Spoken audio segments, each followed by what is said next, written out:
Avez-vous déjà été submergé par les informations sur le Moyen-Orient, ne sachant ni à quoi ni à qui vous fier?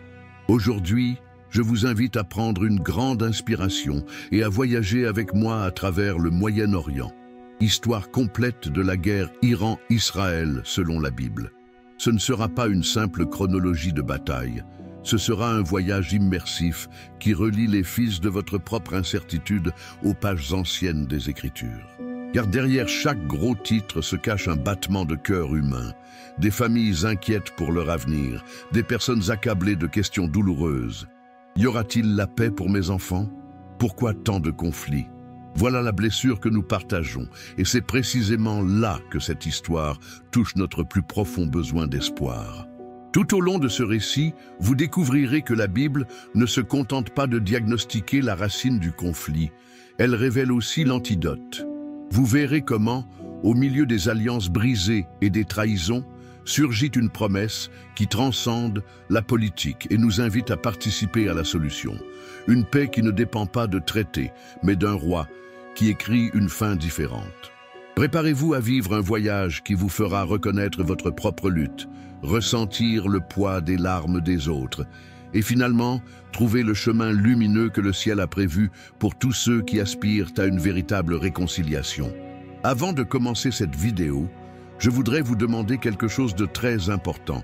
Abonnez-vous à la chaîne maintenant et activez la cloche pour ne rien manquer des prochaines histoires révélatrices de la Bible. Et profitez-en pour laisser un commentaire ci-dessous avec la phrase « Seigneur, apporte la vraie paix aux nations ». Répétez cette phrase dans les commentaires. Cela renforcera non seulement votre foi, mais aussi aidera ce message à atteindre davantage de personnes qui ont besoin d'entendre cette parole urgente et puissante. Répandons ensemble la vérité et l'espérance que seule la parole de Dieu peut apporter. 1. L'origine perse dans la Bible, les enfants d'Élam. Imaginez l'aube sur la vaste plaine à l'est de la Mésopotamie, là où le Tigre et l'Euphrate commencent à desserrer leur étreinte fertile et où le désert ondule, tel une mer dorée. Sous un simple auvent, Sem, fils de Noé, adresse un geste affectueux à son petit-fils Élam. L'air embaume encore la fumée du feu de camp et le pain frais. Avec cette scène familiale, la Bible, Genèse 10-22, nous offre un aperçu du premier battement de cœur du peuple que nous connaîtrons plus tard sous le nom de Perse. Élam grandit en écoutant des récits de survie, comment l'arche s'est échouée sur les montagnes d'Ararat, comment Dieu a préservé une famille unique pour repeupler la terre. Ces histoires n'étaient pas des récits lointains, mais des souvenirs frais qui façonnaient chacune de ses décisions quotidiennes. Devenu adulte, Élam s'éloigna des sentiers battus et se dirigea vers l'est, à la recherche d'une vallée fertile qui porterait plus tard son nom. Le pays d'Élam, une région qui, des siècles plus tard, allait engendrer des rois, des guerriers et le redoutable arc perse.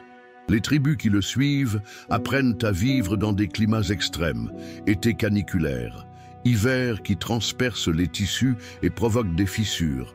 Là, Élam fonde des clans qui se répartissent les tâches.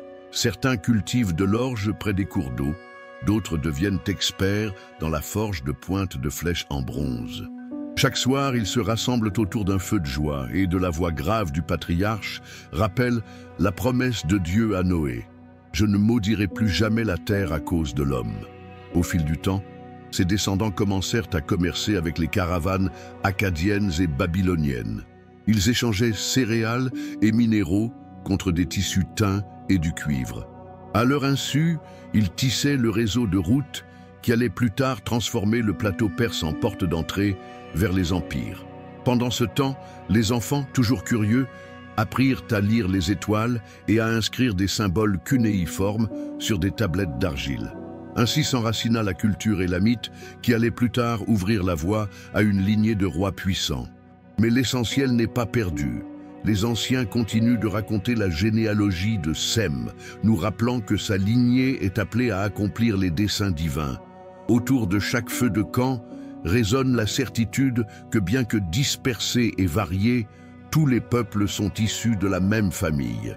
Au fil de ces récits, une tension silencieuse germe. Un jour, les enfants d'Élam et les enfants de Jacob, cousins éloignés, se croiseront à nouveau. Pour l'instant, dans cette première scène, nous ne voyons qu'une jeune tribu apprendre à cultiver, à commercer et à survivre, ignorant que son futur nom, Perse, résonnera sur les trônes des rois et dans les pages sacrées du destin d'Israël. 2. L'ascension de la Perse vers la puissance mondiale. Imaginez que plusieurs siècles se sont écoulés depuis les premiers incendies d'Élam. Les tribus qui l'a fondée se sont multipliées, mélangées et, surtout, ont appris à rêver grand. Sur le plateau persan, entouré de montagnes semblables à des gardiens de pierre, un jeune berger nommé Cyrus entend des histoires de rois et de conquêtes tout en guidant ses moutons. Personne ne le devine encore, mais ce garçon deviendra le général qui ébranlera les empires. En grandissant, Cyrus s'allie d'abord aux Mèdes, ses cousins du Nord, pour vaincre les rois locaux qui opprimèrent le peuple par des impôts excessifs. Son armée est petite, mais elle avance avec discipline et un secret qui se transmet de bouche à oreille. Cyrus traite les peuples vaincus avec équité. Si un soldat pillait ou endommageait des temples, le jeune général le punissait sans hésiter. Ce respect gagne les cœurs plus vite que n'importe quelle épée. Un triomphe en entraîne un autre, jusqu'à ce que leur drapeau flotte devant les murs de Babylone, la cité impénétrable. Le roi Belshazzar trinque avec les coupes sacrées du temple de Jérusalem, convaincu que ces murs de 100 mètres de haut le protègent. Cette même nuit, selon Daniel 5, une main mystérieuse apparaît sur le mur, écrivant des paroles de jugement. Men, tekel, parsé.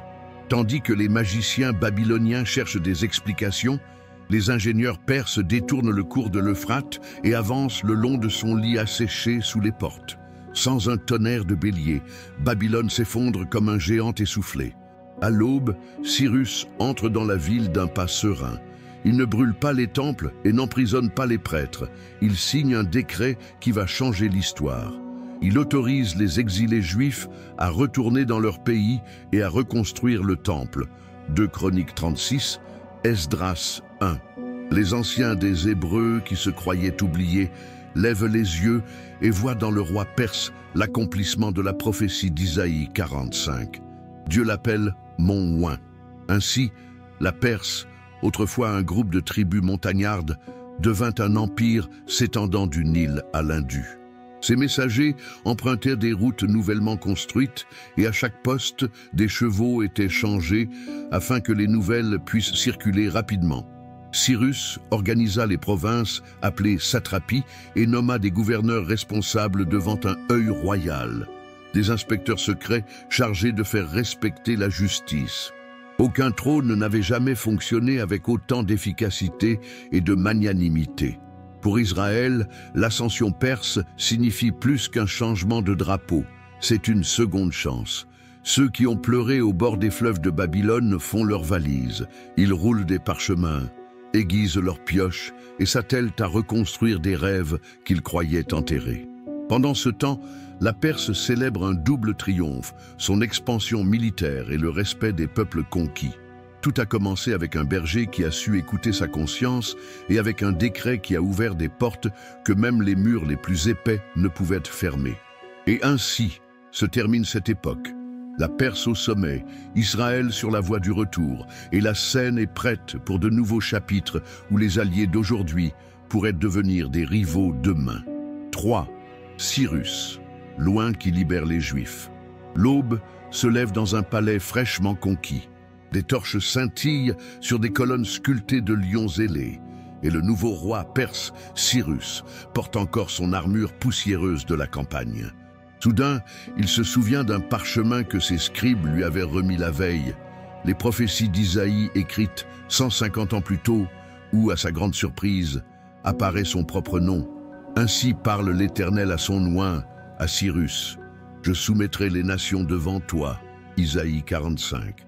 Cyrus s'immobilise. Il n'est pas facilement impressionné, mais cette coïncidence lui coupe le souffle. Il ordonne d'allumer d'autres lampes et appelle les anciens Juifs encore en fonction à la cour. Ils arrivent, les yeux encore gonflés par le sommeil, nerveux, incertains de la bonne ou de la mauvaise nouvelle. D'une voix calme, Le roi les interroge sur leur Dieu, leur terre et leur temple de Jérusalem, réduit en ruine. Ce même matin, selon 2 Chroniques 36 et 1 Esdras, Cyrus publie un décret qui va changer la carte spirituelle du Moyen-Orient. L'Éternel, le Dieu des cieux, m'a donné tous les royaumes de la terre et m'a chargé de lui bâtir une maison à Jérusalem, en Juda. Que celui d'entre vous qui est son peuple y monte et que son Dieu soit avec lui. Sa voix résonne sur les places de Babylone comme un coup de tonnerre d'espoir. Les tambours royaux battent, les héros répètent la proclamation en persan, en araméen et en hébreu. La nouvelle se répand plus vite que n'importe quelle cavalerie. La captivité est terminée.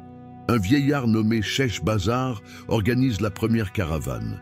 Il porte avec lui les vases d'or et d'argent que Nabuchodonosor avait pillés au temple. Chaque objet est répertorié, pesé et livré avec un sceau royal, comme si Cyrus lui-même signait la promesse de Dieu. Imaginez la colonne d'exilés franchissant la porte d'Ishtar, des mères bordant leurs enfants, des prêtres serrant des rouleaux de la Torah, des artisans portant leurs outils enveloppés de lin.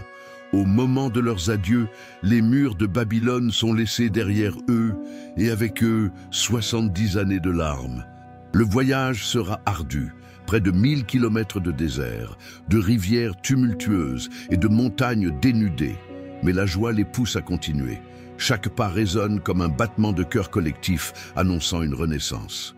En chemin, les plus jeunes membres de la famille entendent des histoires qui ressemblaient autrefois à des légendes. Le buisson ardent de Moïse, la chute des murs de Jéricho, l'arche de David dansant vers Sion. Aujourd'hui, ces récits leur servent à nouveau de boussole et de carburant. Par les nuits claires, les Lévites chantent le psaume 137 à l'envers. Ils ne s'étonnent plus. Comment allons-nous chanter? Mais chantons, car nous sommes de retour. Les anciens, partis enfants, comptent les étoiles pour rester éveillés. C'est la même constellation que mon grand-père a vue quand nous avons quitté Jérusalem, murmure l'un d'eux. Et maintenant, elle nous guide vers le retour. Alors qu'ils franchissent la dernière colline et aperçoivent le mont Sion, un cri emplit le camp. Ce n'est pas de la tristesse, mais un mélange de soulagement et d'émerveillement à la vue des murs en ruine illuminés par l'aube. Zorobabel, un descendant de David, élève la voix et proclame « Commençons par l'autel ». Ils n'attendent ni grand mur ni toit. Ils construisent d'abord le lieu du sacrifice, car ils comprennent qu'une relation avec Dieu précède toute construction. La fumée monte, et avec elle, la conviction que la prophétie s'accomplit pierre après pierre. Pendant ce temps, dans la lointaine Persépolis, des messagers arrivent à la cour pour rendre compte des progrès. Cyrus sourit à l'annonce qu'un petit peuple, presque invisible aux yeux des autres empires, est en train de se transformer grâce à un acte qu'il attribue au Dieu du ciel. Qui l'eût cru? Le roi conquérant, désormais appelé Ouint, a écrit par son décret un chapitre où la miséricorde l'emporte sur la force. Ainsi se termine cet épisode. La Perse exerce son autorité, Israël retrouve son identité et le plan divin avance en parfaite synchronicité, démontrant que la véritable grandeur d'un roi se mesure non seulement aux villes qu'il conquiert, mais à celles qu'il aide à reconstruire. Si ce contenu touche votre cœur ou vous ouvre les yeux sur des vérités que vous ne connaissiez pas, faites une pause de 5 secondes et écrivez dans les commentaires « Je crois au plan de Dieu pour les nations ». Votre commentaire non seulement réaffirme votre foi, mais aidez cette vidéo à atteindre des milliers de personnes qui ont besoin d'espoir, d'orientation et de paix aujourd'hui. Et si vous ne l'avez pas encore fait, abonnez-vous à la chaîne dès maintenant, parce que chaque histoire qui vient peut changer des vies, à commencer par la vôtre. On continue. Le meilleur reste à venir. 4. Néhémie et la tension dans la Jérusalem reconstruite. Un jour, à la somptueuse cour d'Artaxerxès, alors que le parfum des épices embaume les sens et que les coupes d'or brillent sous les chandeliers, Néhémie, les chansons royales, remarque l'amertume du vin. Une tristesse ancestrale lui serre la poitrine au souvenir des murailles effondrées de Jérusalem et des portes incendiées. Le roi perçoit son visage et lui demande « Pourquoi as-tu le visage triste si tu n'es pas malade ?» Néhémie prend une profonde inspiration, s'en remet silencieusement à Dieu et confesse « Ma ville est en ruine ». D'un geste magnanime, Artaxerxès lui accorde des permis, des lettres de passage et du bois de la forêt royale. Ainsi commence le voyage qui transformera un échanson en gouverneur. Traversant déserts et vallées, Néhémie arrive à Jérusalem de nuit. Monté sur une mule, il inspecte mur après mur au clair de lune. Les pierres sont éparpillées comme des ossements. Les portes pendent, calcinées, et la poussière recouvre le souvenir des gloires passées. À l'aube, il convoque prêtres, chefs de famille et artisans. « Relevons la muraille et enlevons notre honte ». Ces paroles enflamment les cœurs endoloris. Chaque clan occupe une section. Certains réparent la porte des moutons, d'autres la porte des poissons, tandis que les fils travaillent, un outil dans une main et une lance dans l'autre. Mais la reconstruction suscite la colère de puissants voisins. Sanballat le Horonite s'indigne depuis Samarie. Un renard grimperait et abattrait ce mur. Tobias l'Ammonite et Guéché l'Arabe complotent, lançant des menaces et planifiant des attaques nocturnes. Néhémie répond en redoublant de vigilance. Une équipe de construction, une équipe de glaive. À chaque aube, l'écho des marteaux se mêle aux prières de protection, et à chaque crépuscule, le son des trompettes avertit d'embuscades potentielles. Tous les ennemis ne sont pas à l'extérieur. Dans la ville, certains nobles prêtent de l'argent à des taux d'intérêt exorbitants. Les plus pauvres hypothèquent leurs champs et leurs enfants pour acheter du grain. Néhémie convoque une assemblée publique, frappe sa robe et déclare « Ce que vous faites n'est pas bien. Avons-nous racheté nos frères de la captivité pour les revendre ?» Confrontés, les prêteurs restituent les terres et remettent les dettes. Jérusalem non seulement lève des pierres, mais rétablit aussi la justice. Après 52 jours qui semblent durer 52 ans, la dernière pierre se pose au sommet du mur et les portes se verrouillent avec de nouveaux verrous. Les adversaires sont à court d'arguments et la peur change de camp.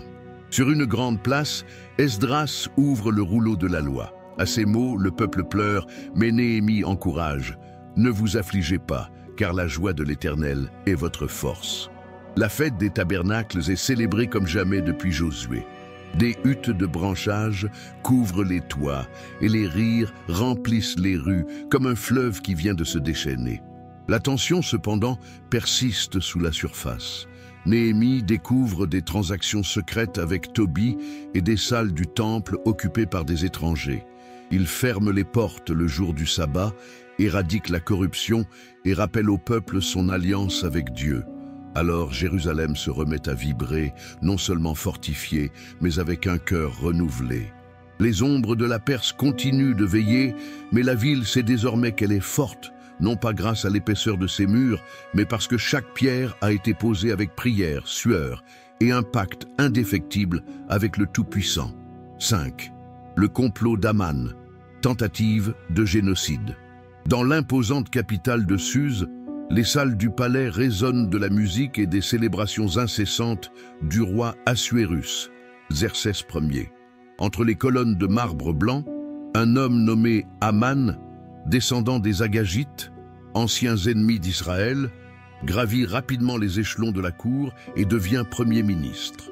Le roi lui remet un anneau scellé par l'autorité de l'Empire, et avec lui naissent l'arrogance et la soif de pouvoir. Chaque matin, à l'entrée du complexe royal, fonctionnaires et serviteurs s'inclinent devant Aman. Tous, à l'exception de Mardoché, un juif âgé qui sert à la porte du roi et refuse de s'agenouiller, non par rébellion, mais par fidélité au Dieu qui interdit le culte des hommes. La nouvelle frappe l'orgueil d'Aman comme une flèche invisible. Sa rage cherche à s'exprimer et il décide que punir un seul homme ne suffira pas. Il envisagera l'anéantissement de tout le peuple de Mardoché réparti dans les 127 provinces perses. Aman lance le pur, sorte de dé sacré pour choisir la date de l'extermination, le 13e jour du mois d'Adar. Il rédige un édit mortel et le présente à Xerxès avec des paroles empoisonnées. Il existe un peuple dispersé dont les lois sont différentes et qui n'obéissent pas à tes commandements. Si tu le souhaites, détruis-les et tu rempliras tes trésors d'argent. Séduit par l'offre, le roi lui tend son anneau. Des copistes persans traduisent le décret dans toutes les langues de l'Empire et des messagers galopent sur les routes poussiéreuses annonçant le malheur. Hommes, femmes et enfants juifs seront à la merci de quiconque voudra les tuer et piller leurs biens. Lorsque le parchemin arrive à Suse, la ville entière est en émoi entre banquets officiels et murmures de terreur. Mardochée déchire sa robe, se couvre d'un sac et de cendres et crie devant la porte de la reine.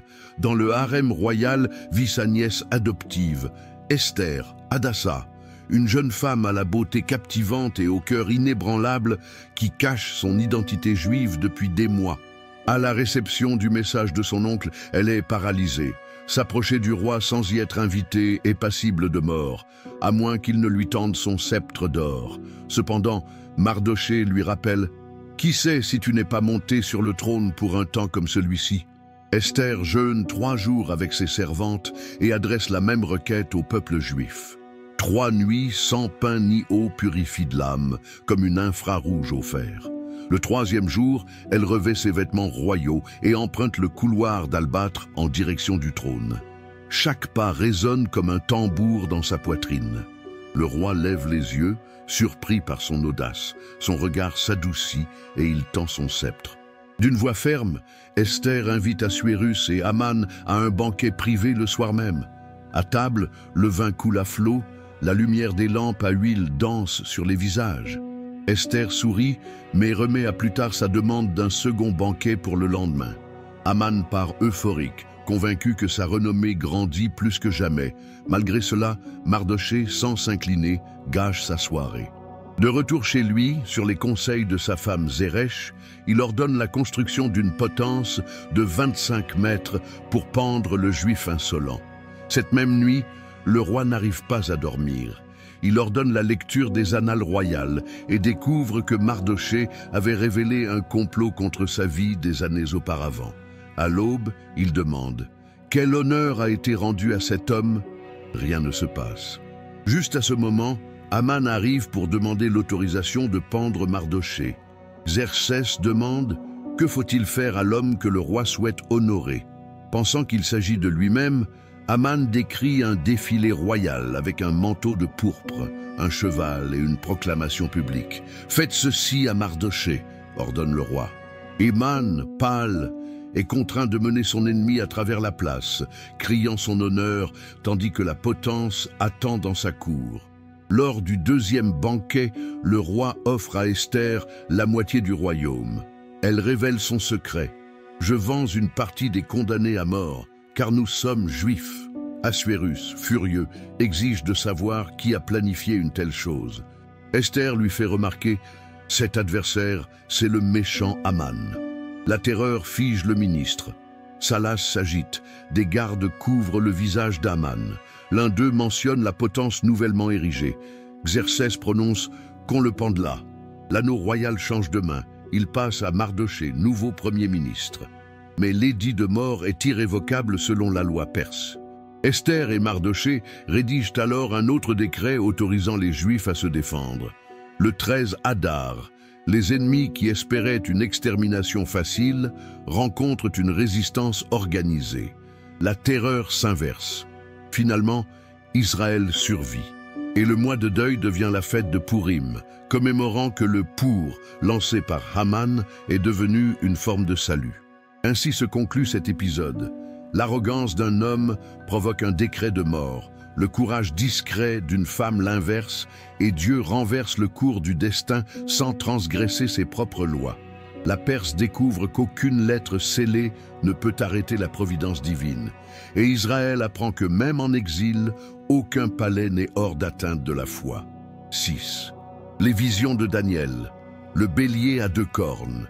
Imaginez Daniel, désormais âgé dans la citadelle de Suse.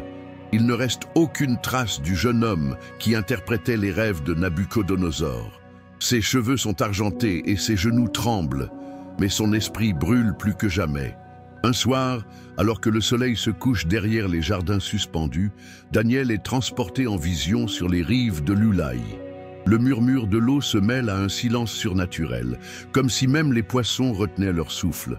Soudain, un énorme bélier apparaît. Il a deux grandes cornes, l'une plus jeune que l'autre, et charge vers l'ouest, le nord et le sud, avec une telle fureur qu'aucun animal ne peut l'arrêter.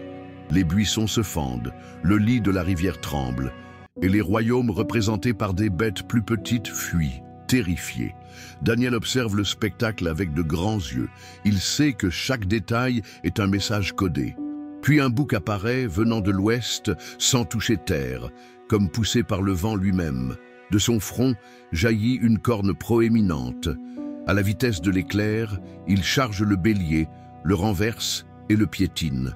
À cet instant, la grande corne du bouc se brise et à sa place poussent 4 cornes plus petites pointant vers les 4 points cardinaux.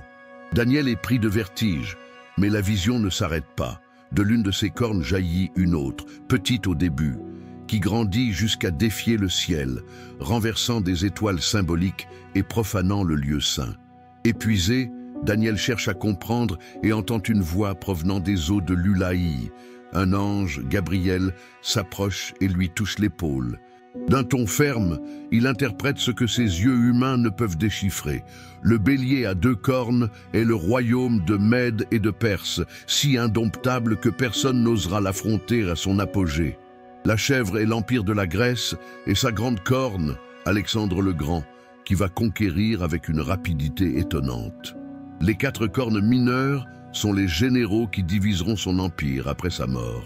La petite corne préfigure un roi féroce, dont l'arrogance s'intensifiera jusqu'à défier le Dieu des armées, profaner le sanctuaire et opprimer le peuple saint. Ces mots frappent Daniel avec la force d'un marteau. Il comprend que l'histoire n'est pas un fleuve sans cause. Chaque empire est une pièce sur un échiquier divin qui avance vers une fin définitive. Il tombe face contre terre, impuissant. Gabriel l'encourage. « Sache, fils de l'homme, que la vision concerne le temps de la fin. » Daniel se réveille 3 jours plus tard, pâle et faible, mais le cœur brûlant.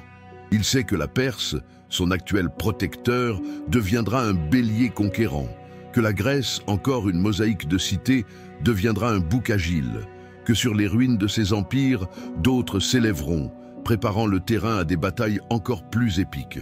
De retour à la cour, Daniel consigne la vision dans son carnet de parchemin. Il ne la crie pas sur les places publiques, il la scelle et la préserve pour les générations à venir.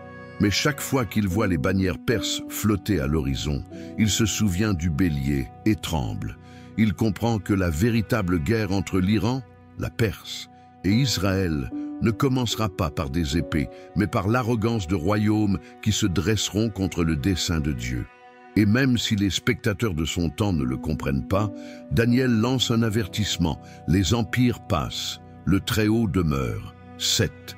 La chute des Perses et le long silence prophétique. Près de 2 siècles se sont écoulés depuis le décret de Cyrus. Et bien que la Perse paraisse encore puissante, ses fondements commencent à s'effondrer. Maître d'un empire qui s'étend du Nil à l'Indus, les rois perses s'appuient sur de vastes armées, mais négligeant l'esprit qui a fait leur grandeur, la justice et le respect des peuples conquis. Les impôts s'envolent, les satrapes abusent de leur pouvoir. Et au loin, dans les montagnes de Macédoine, Alexandre, un jeune homme d'à peine 20 ans, forge un rêve qui changera l'histoire. Pendant ce temps, Jérusalem vit dans un calme tendu. Le temple a été reconstruit, les murs sont solides et les prêtres servent par roulement ordonné. Cependant, les prophètes sont restés silencieux depuis Malachie. On n'en entend plus parler. Ainsi parle l'Éternel dans les rues. Les gens se demandent, avons-nous été oubliés ou sommes-nous préparés? La réponse arrive avec le tonnerre des sabots grecs. Alexandre traverse l'Asie mineure, il franchit le Granique, bat Darius III à Issos et, enfin, dans la plaine de Gaugamel, porte le coup fatal aux géants perses. Les étendards achéménides tombent en poussière, les messagers se dispersent et la nouvelle se répand sur les routes. Le bélier à 2 cornes, aperçu par Daniel, a été abattu par le rapide bouc. Alexandre entre à Babylone et, en signe de respect, s'incline devant le Dieu inconnu des prophètes hébreux. Il marche ensuite vers Jérusalem. Selon la tradition, les anciens lui montrent le rouleau de Daniel, qui prédit la victoire grecque. Impressionné, le conquérant offre des sacrifices au temple et autorise les Juifs à suivre ses lois. Mais après sa mort subite à Babylone, son empire se fracture.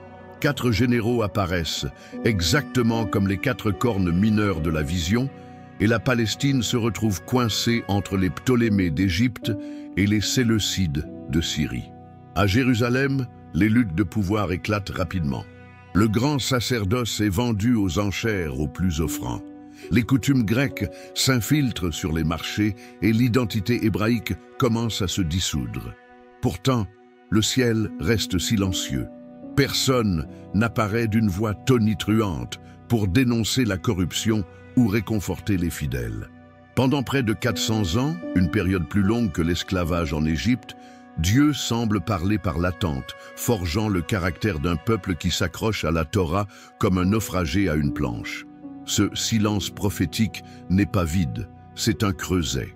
Des mouvements émergent, tels que les pharisiens, attachés à la loi, les scribes, qui recopiaient chaque lettre avec une précision millimétrique, et les Esséniens, qui se retirèrent au désert en quête de sainteté. Chaque groupe, avec ses succès et ses excès, entretient l'attente du Messie promis. Parallèlement, des traductions comme la Septante traduisent les Écritures en grec, permettant à l'espérance hébraïque de franchir des frontières invisibles et de s'enraciner dans le cœur des gentils.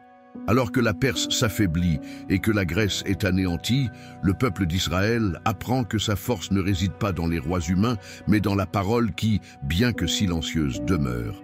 Le silence de Dieu, loin d'être un abandon, agit comme une pause dans une symphonie. Il prépare l'oreille à un plus grand apogée. Les anciens répètent à leurs petits-enfants: « Le Très-Haut nous a parlé par les prophètes.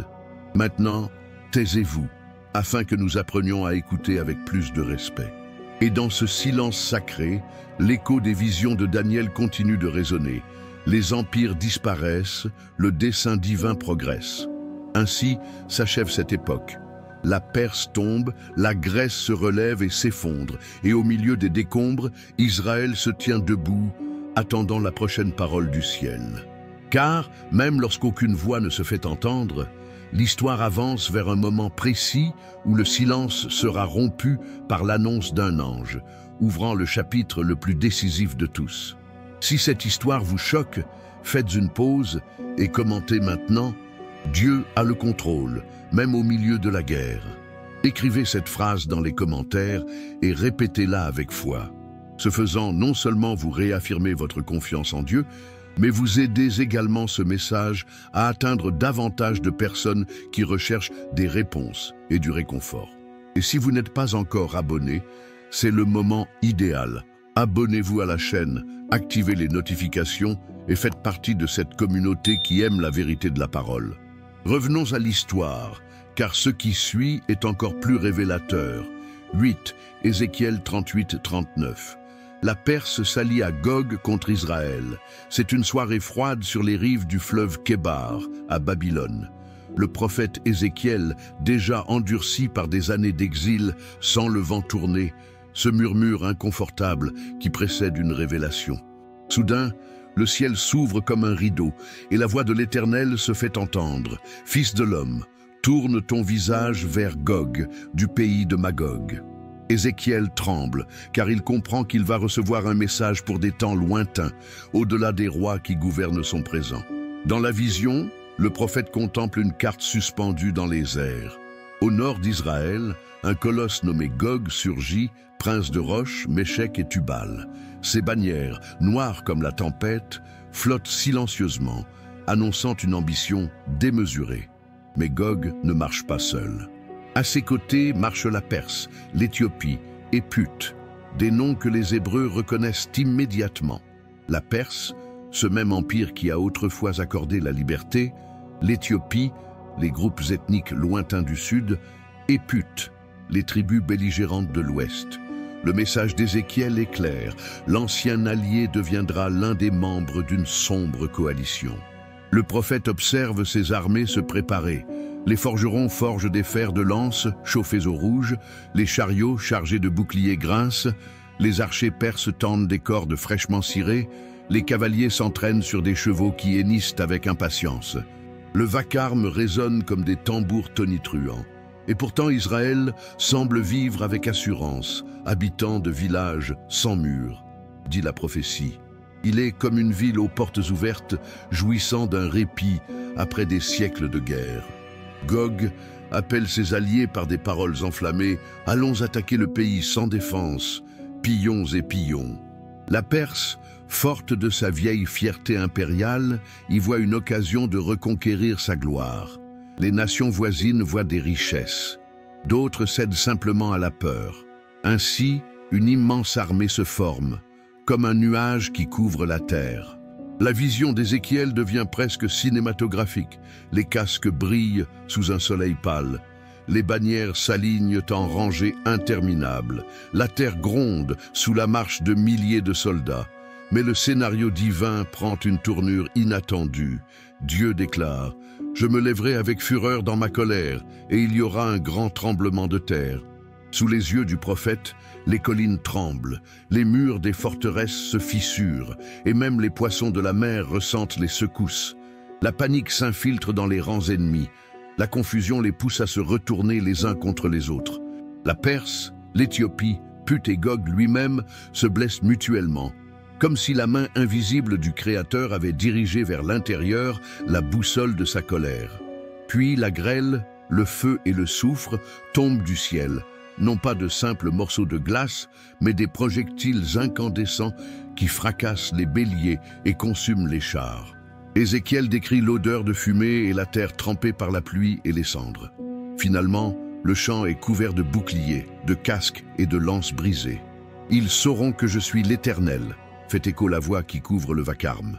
Le prophète raconte qu'il a fallu 7 mois à Israël pour enterrer les cadavres et 7 ans pour brûler les armes comme bois de chauffage. Un détail qui souligne l'ampleur de la défaite ennemie. Les habitants du pays, autrefois sans défense, marchent désormais parmi des piles d'armes détruites, témoins que leur sécurité ne venait ni de murs ni d'alliances humaines, mais de l'intervention divine. Lorsque la vision s'estompe, Ézéchiel est épuisé, mais il écrit chaque mot. Il sait que la Perse sera à la fois un instrument de libération et un élément d'une confédération hostile, et que le conflit final révélera à toutes les nations qui dominent l'histoire. Pour les exilés qui l'entendent, et pour nous qui le lisons des siècles plus tard, ce message est un phare. Même lorsque les alliés deviennent ennemis et que les nuages de la guerre s'amoncellent, Dieu écrit l'issue d'une main ferme. La prophétie vibre au cœur d'Israël, et elle vibre aujourd'hui en quiconque fait confiance au protecteur qui ne perd jamais une bataille. 9. Joël 3. La vallée de Josaphat et le jugement des nations. Imaginez Joël, le prophète paysan, traversant des champs de blé ravagés par les invasions de sauterelles. Sa voix, rauque comme l'écorce, résonne dans les greniers vides. « Réveillez-vous, guerriers!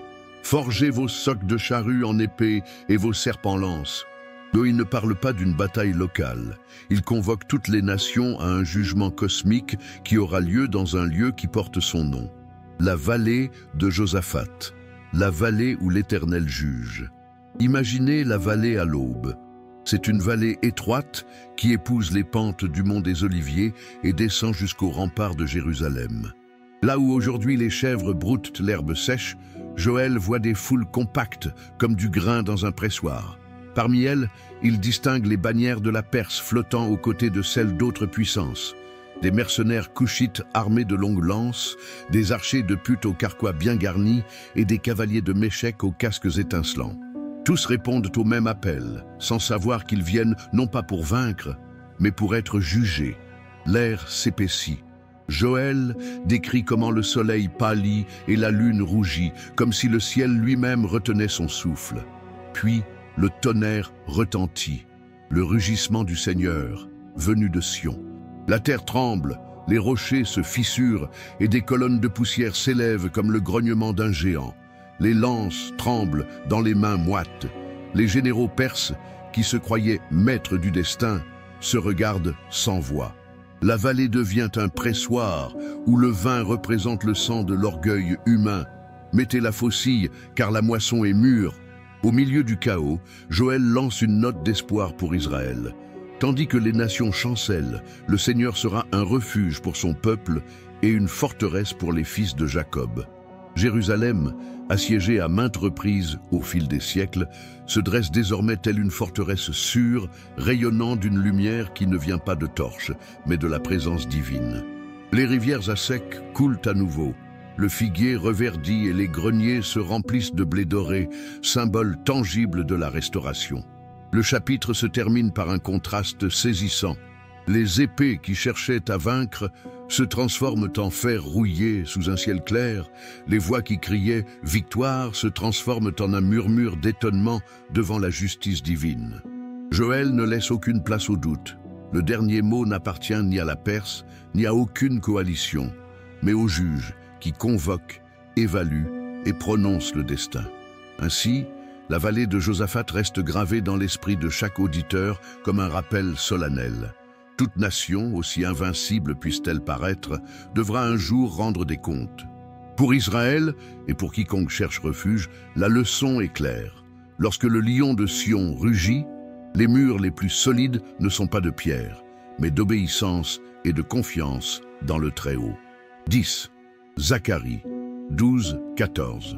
Le siège final de Jérusalem. Imaginez le crépuscule sur la vieille ville.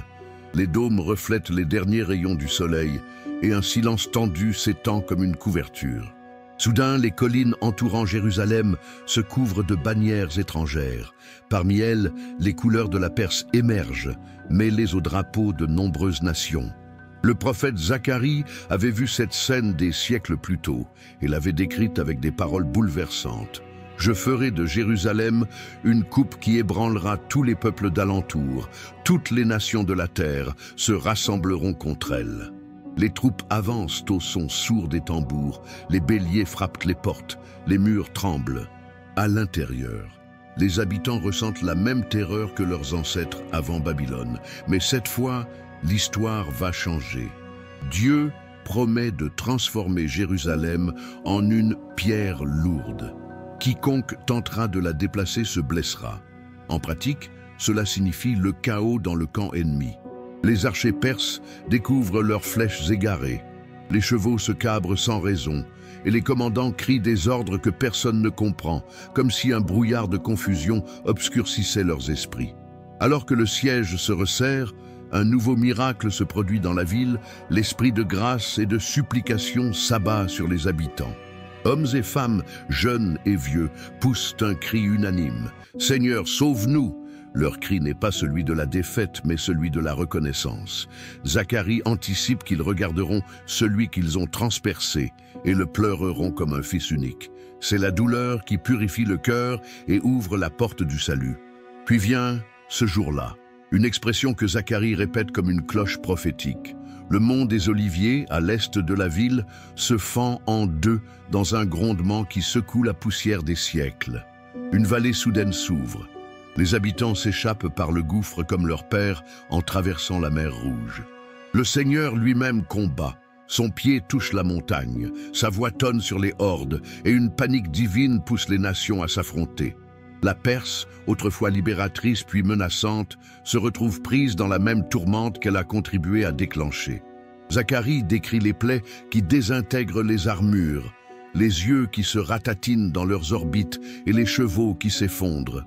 Il ne s'agit pas d'une simple tragédie guerrière, c'est un jugement direct contre l'arrogance qui ose défier le plan de Dieu.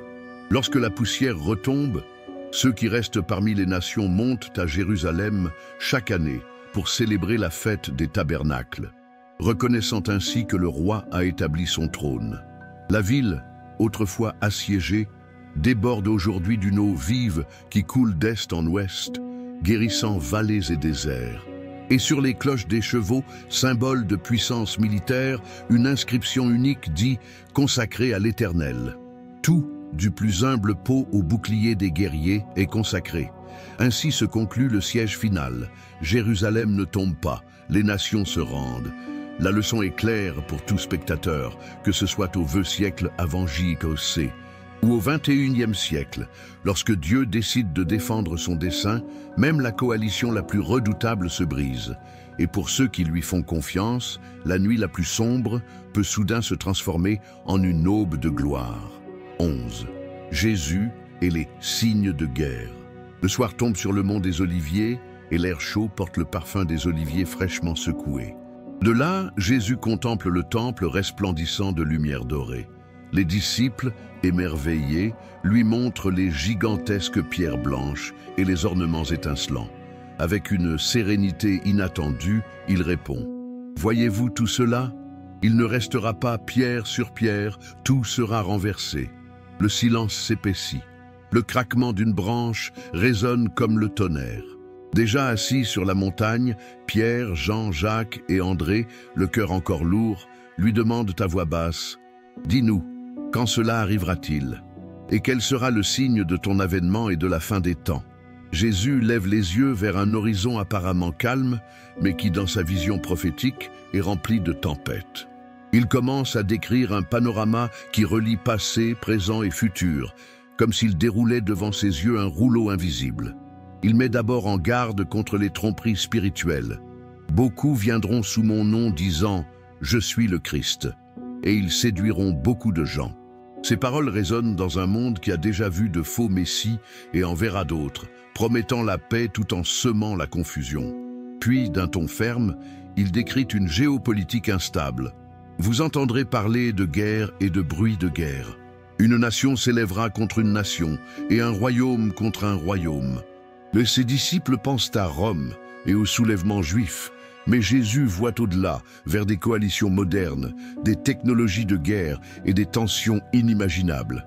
La voix du Maître n'est pas seulement un avertissement, elle console aussi. « Ne soyez pas troublés, dit-il, car tout cela doit arriver. » N'a-t-il un père apprenant à nager à son enfant? Il le soutient dans les eaux profondes, lui rappelant que l'histoire n'échappe pas au contrôle divin. Il décrit les famines, les épidémies et les tremblements de terre, autant de pièces d'un puzzle qui, ensemble, marquent le commencement des douleurs. C'est l'image d'une terre en travail, s'efforçant d'accoucher d'une aube nouvelle. Soudain, Jésus relie ses paroles à celles des anciens prophètes. Il cite Daniel, évoque l'abomination de la désolation et met en garde contre la persécution. Il parle de trahison familiale, de haine et d'amour grandissant. Pourtant, telle une étincelle dans les ténèbres, il proclame « Cette bonne nouvelle du royaume sera prêchée dans le monde entier. » Et alors viendra la fin.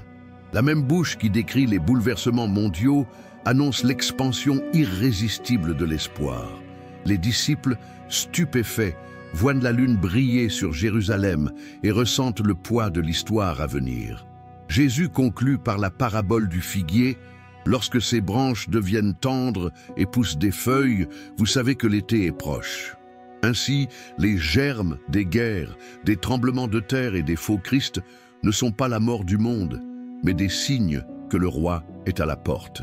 Avant de ressusciter, Jésus laisse un commandement qui traverse les siècles. Veillez, car vous ne savez ni le jour ni l'heure. Ce n'est pas un appel à la panique, mais à une vigilance calme.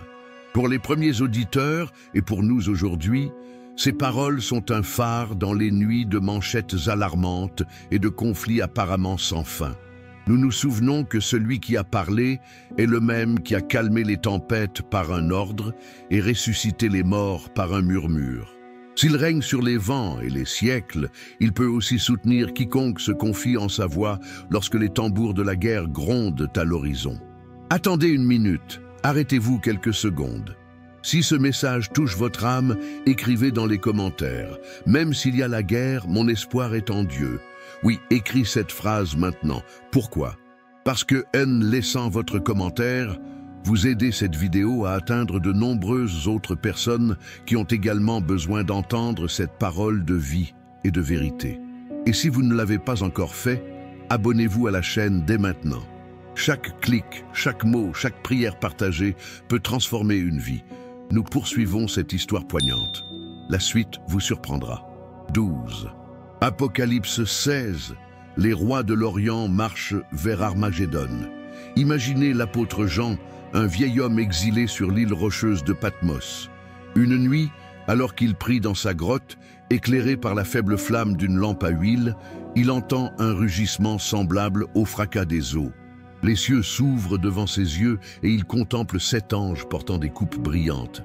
Ce sont les derniers fléaux qui clôtureront l'histoire humaine telle que nous la connaissons. Lorsque le 6e ange incline sa coupe sur le grand fleuve Euphrate, Jean voit son lit s'assécher soudainement. La terre craquelée devient une route ouverte pour préparer le chemin des rois d'Orient. Parmi ces rois, l'écho d'un nom ancien résonne, la Perse, aujourd'hui l'Iran, dont le plateau a été le berceau d'empire et réapparaît sur la scène prophétique. Il imagine des colonnes d'infanterie avançant là où il y avait autrefois de l'eau, des cavaliers vêtus d'armures brillantes, des bannières flottant sous un soleil sombre. L'ancienne frontière naturelle disparaît et l'Orient avance d'un pas déterminé. De la bouche du dragon, de la bête et du faux prophète, figures sinistres qui incarnent l'opposition à Dieu, sortent 3 esprits impurs, semblables à des grenouilles. Ils coassent des messages trompeurs qui hypnotisent les dirigeants du monde. Promesses de puissance, de vengeance et de grandeur éternelle. Ces esprits séducteurs, explique Jean, sont des démons accomplissant des prodiges et allant vers les rois de la terre pour les rassembler au lieu appelé en hébreu Armageddon. Imaginez la vallée de Jezréel, en Galilée, un amphithéâtre naturel qui a vu des batailles depuis l'époque de Déborah et de Barak. Le nom d'Armageddon évoque la colline de Megiddo. Et là, sous un ciel gris, des armées de toutes les nations sont massées.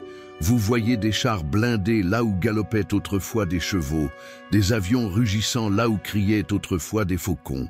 Parmi eux défilent des brigades venues de l'ancienne Perse, portant le souvenir de Cyrus, mais désormais sous des bannières hostiles. Tout semble prêt pour une guerre conventionnelle. Et pourtant, Jean pressent que le conflit sera spirituel plutôt que militaire. Soudain, une voix, tel un éclair, perce les nuages. « Voici, je viens comme un voleur. Heureux celui qui veille et garde ses vêtements. » C'est un avertissement direct aux croyants de tous les temps. L'heure finale ne laissera aucune place à la foi improvisée. Quiconque garde son vêtement, symbole de caractère et de conviction, ne marchera pas nu et ne sera pas exposé à la honte lorsque les cieux seront bouleversés. Les images s'intensifient. Des éclairs traversent le ciel. Les montagnes se déplacent comme les pièces d'un échiquier. Des îles disparaissent et la grande ville se scinde en 3. Des grêlons de la taille d'un talent, près de 40 kilos chacun, s'abattent sur les armées, démantelant des machines sophistiquées et révélant la fragilité de l'orgueil humain devant le Créateur. Au milieu du tonnerre, Jean discerne la réaction de beaucoup. Au lieu de se repentir, ils blasphèment Dieu pour la peste. L'aveuglement spirituel devient aussi épais que la tempête qui les engloutit. Cependant, la scène ne se termine pas dans un chaos insensé. Jean sait que le véritable point culminant survient avec l'apparition glorieuse du Messie, roi des rois et seigneur des seigneurs. La bataille apparemment mondiale est réduite à néant devant son autorité. Les armes les plus sophistiquées sont rendues inutiles et les rois d'Orient, dont l'ancienne Perse, découvrent que leur marche triomphale n'était en réalité qu'une procession vers le jugement divin. Pour le spectateur contemporain, la vision de Jean est plus qu'un scénario apocalyptique. Elle rappelle que les fleuves peuvent s'assécher, que les alliances peuvent basculer du jour au lendemain et que la technologie la plus avancée peut devenir obsolète lorsque l'auteur de l'histoire révèle son acte final. Et pour ceux qui ont confiance en lui, l'invitation demeure. Gardez votre lampe allumée, votre cœur stable et les yeux fixés sur le roi qui revient. Car même lorsque les rois de l'Orient s'en vont, la destination finale appartient au Dieu qui a fixé les limites de la mer et le nombre des étoiles. 13. La guerre invisible derrière les trônes. C'est la 3e année du règne de Cyrus. Daniel, alors octogénaire, décide de jeûner 21 jours. Il ne goûte ni viande ni vin. Son visage devient tranchant comme une lame et ses genoux craquent lorsqu'ils fléchissent, mais sa détermination est de fer. Sur les rives du Grand Tigre, là où coulent les eaux émeraudes, il lève les yeux et le paysage se brise comme un miroir. Un être resplendissant apparaît. Vêtu de lin, une ceinture d'or pur autour de la poitrine. Son visage brille comme un éclair, et ses yeux brûlent comme des torches. Les compagnons de Daniel ne voient pas la vision, mais une terreur soudaine les fait fuir, et il reste seul, tremblant. Le messager céleste touche le prophète, et ses forces reviennent peu à peu. Il révèle alors un secret qui brise toute illusion selon laquelle l'histoire se prépare uniquement dans les palais terrestres. Dès le premier jour où tu as eu à cœur de comprendre, tes paroles ont été entendues, et c'est à cause d'elles que je suis venu. Mais le chef du royaume de Perse m'a résisté 21 jours. Et voici, Michel, l'un des principaux chefs, est venu à mon secours. Daniel frissonne. Il comprend que le prince de Perse n'est pas un roi humain, mais une puissance spirituelle manœuvrant derrière le trône impérial. Pendant 3 semaines, alors qu'il jeûnait sans connaître la réponse, une bataille faisait rage au-dessus de sa tête. Anges et principautés s'affrontaient comme des orages dans une dimension insoupçonnée. Le messager explique qu'après avoir vaincu cet adversaire, il devra affronter le prince de Grèce. Ainsi se confirme la chaîne invisible. La Perse maintenant, la Grèce plus tard, chaque empire avec son ombre spirituelle.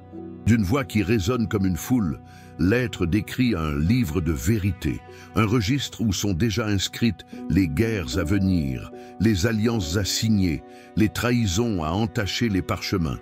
Daniel, essoufflé, tombe face contre terre.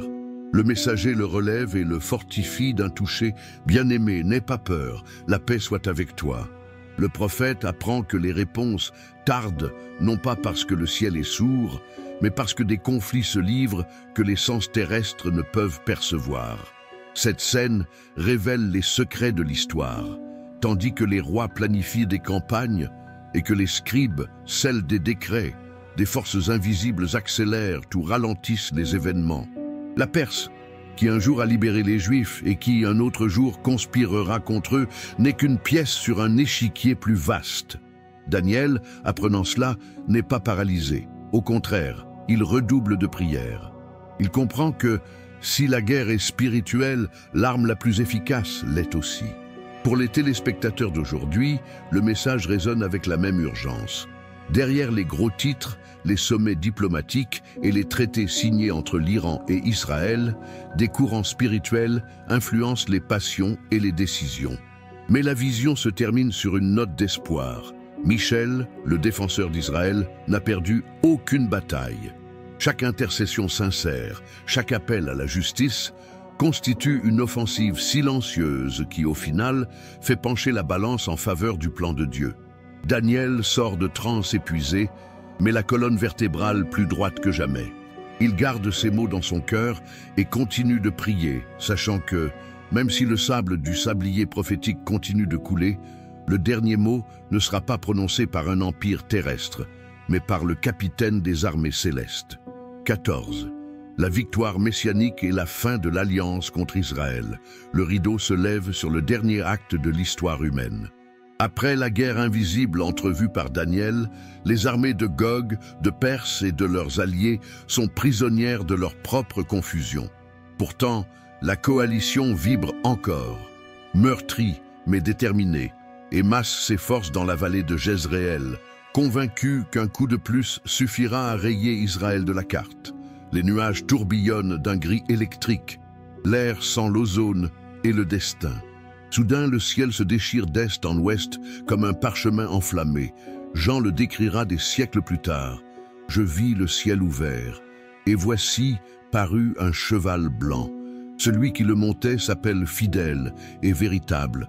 Ses yeux étaient comme une flamme de feu, et sur sa tête étaient plusieurs diadèmes. » Ap 19.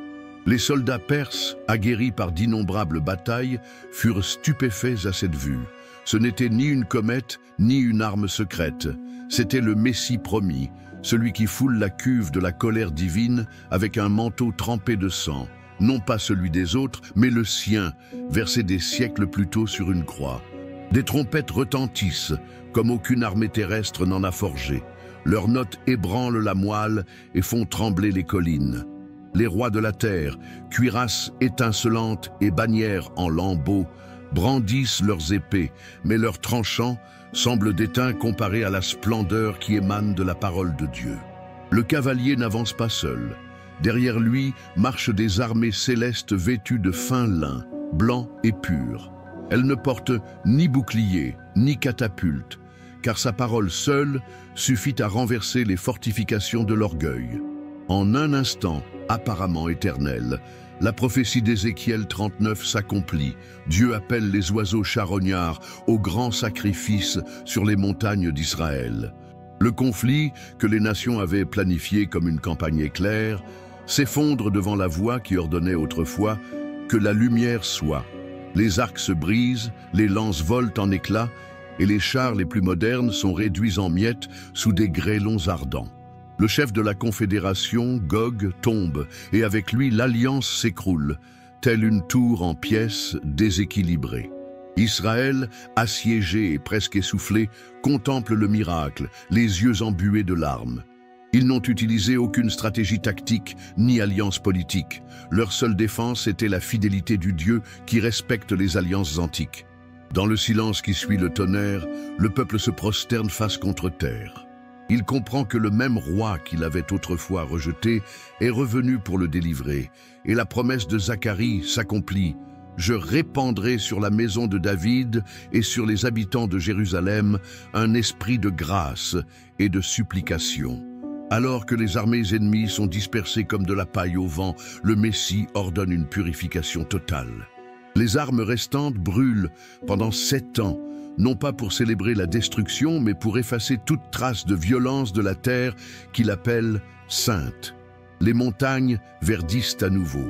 Des sources jaillissent, là où il n'y avait auparavant que de la poussière. La ville, autrefois objectif militaire, se transforme en capitale d'un royaume de justice. Les nations qui ont attaqué mais survécu reçoivent une invitation surprenante. Monter chaque année à Jérusalem pour célébrer la fête des tabernacles, Zacharie 14. Non plus en agresseur, mais en adorateur. Imaginez les anciennes troupes perses, désormais habillées en pèlerins, portant des palmiers et chantant des psaumes hébreux en franchissant la porte dorée. Leurs lèvres répètent un nouveau langage de gratitude. Béni soit celui qui vient au nom du Seigneur. Les épées fondues deviennent des socs de charrue, les projectiles des poutres de vigne. L'enfant israélite et le vieil iranien boivent au même ruisseau qui coule limpide au seuil du nouveau temple. Un fleuve de vie dont les eaux guérissent tout ce qu'il touche. Ézéchiel 47. Ainsi s'achève la guerre entre l'Iran, la Perse et Israël selon la Bible, non par un armistice politique, mais par une victoire messianique qui bouleverse la logique humaine.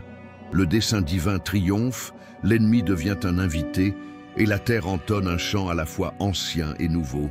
Le Seigneur règne, il est revêtu de splendeur. Pour ceux qui l'écoutent aujourd'hui, la leçon brille comme le soleil après l'orage.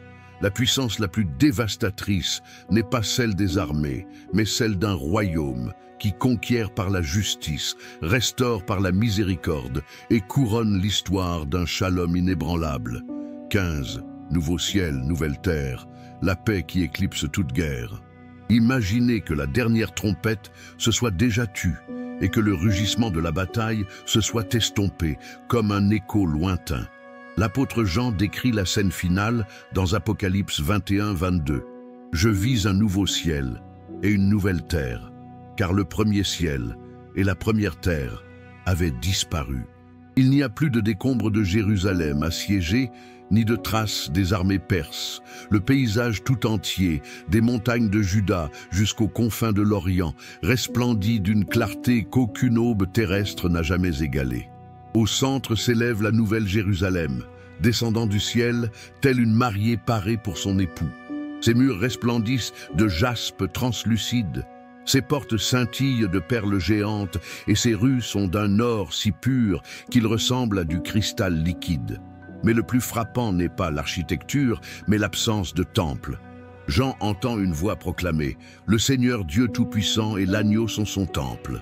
La lumière qu'il rayonne ne vient ni du soleil ni de la lune. La gloire de Dieu l'illumine et l'agneau est sa lampe. Sous cette splendeur, les nations se rassemblent. Parmi elles, les descendants de la Perse, anciens adversaires, apportent désormais leur gloire et leur honneur à la cité. Les salles résonnaient autrefois des pas de la conquête. Aujourd'hui, elles résonnent de chants de gratitude. Nul ne craint les embuscades, car les portes restent ouvertes jour et nuit, symbole de sécurité éternelle. Les enfants courent sans crainte entre les colonnes d'émeraude. Les anciens de toutes ethnies racontent des histoires sans larmes ni remords, car les choses passées ont disparu. Du trône coule un fleuve d'eau vive, scintillant comme du cristal, le long de l'avenue principale. De chaque côté pousse l'arbre de vie, dont les feuilles servent à la guérison des nations. Considérez ceci. Les mêmes nations qui autrefois brandissaient l'épée recherchent aujourd'hui des feuilles qui guérissent les vieilles blessures, haine, peur, traumatisme, et trouvent du baume dans chaque pousse verte. Il n'y a plus de malédiction. L'air est purifié de l'injustice, les rues libérées du deuil, et chaque souffle est empli de louanges. Dieu lui-même essuie chaque larme. Cela signifie qu'aucun chagrin ne reste sans consolation, aucun pourquoi sans réponse. Imaginez un vieil Israélien serrant la main d'un ancien soldat iranien. Leurs regards se fondent dans une compréhension que seule l'éternité peut accorder. Les cicatrices de l'histoire deviennent un témoignage de la grâce qui les a guéris. Personne ne se demande quand la prochaine guerre éclatera, car le temps a revêtu une paix durable. Jean entend la voix de celui qui siège sur le trône. « Voici, je fais toutes choses nouvelles. » C'est l'aboutissement de chaque prophétie, de chaque cri, de chaque prière murmurée lors des nuits de peur. Et sous les acclamations d'innombrables multitudes, l'agneau réaffirme « Je suis l'alpha et l'oméga, le commencement et la fin. » La première et la dernière lettre de l'alphabet grec résument toute l'histoire, d'Élam, fils de Sem, jusqu'à la dernière larme essuyée. Pour le spectateur moderne, cette scène n'est pas un récit évasif, mais plutôt la boussole qui guide chaque pas présent.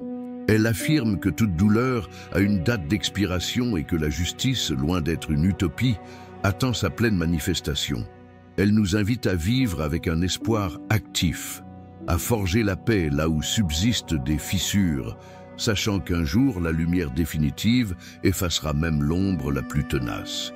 Ainsi se conclut l'histoire complète de la guerre Iran-Israël selon la Bible. Par une paix qui n'est pas une trêve fragile, mais un shalom indestructible. Les épées ont été fondues à jamais. Les nations ont été guéries. Le Créateur demeure avec sa création. Et nous, appelés à croire, à espérer et à réfléchir dès aujourd'hui à cet avenir qui éclipsera toutes les guerres par sa gloire éternelle. Maintenant que nous avons parcouru l'histoire complète de la guerre Iran-Israël selon la Bible, la question n'est plus de savoir ce qui se passera là-bas, mais ce que nous ferons ici. Car la douleur que nous avons vue dans les tranchées humaines vibre aussi dans nos propres combats intérieurs. Peut-être, comme Israël, vous sentez-vous encerclé par la peur. Peut-être, comme la Perse, portez-vous de vieilles blessures qui enflamment encore votre présent. Mais les Écritures nous ont montré un fil rouge d'espoir. Le même Dieu qui a soutenu son peuple au milieu des alliances brisées promet aujourd'hui de soutenir votre histoire. C'est là le véritable lien. Si la guerre nous a appris la profondeur de la rupture, le Messie nous enseigne la puissance de la réconciliation. Alors, ne terminez pas cette vidéo par une simple information, terminez-la par une décision. Laissez cette paix prophétisée, une paix née d'un cœur transformé, naître en vous. Car lorsque le prince de la paix règne en vous, aucune guerre extérieure n'a le dernier mot. Si cette histoire vous a parlé, ne partez pas sans agir. Abonnez-vous à la chaîne, partagez cette vidéo avec quelqu'un qui en a besoin et laissez un commentaire ci-dessous. Je choisis de faire confiance au plan de Dieu. Votre participation peut être la graine qui transforme la vie de quelqu'un d'autre. Parce que lorsque vous partagez la vérité, vous partagez l'espoir. À bientôt dans la prochaine vidéo. Que Dieu vous bénisse.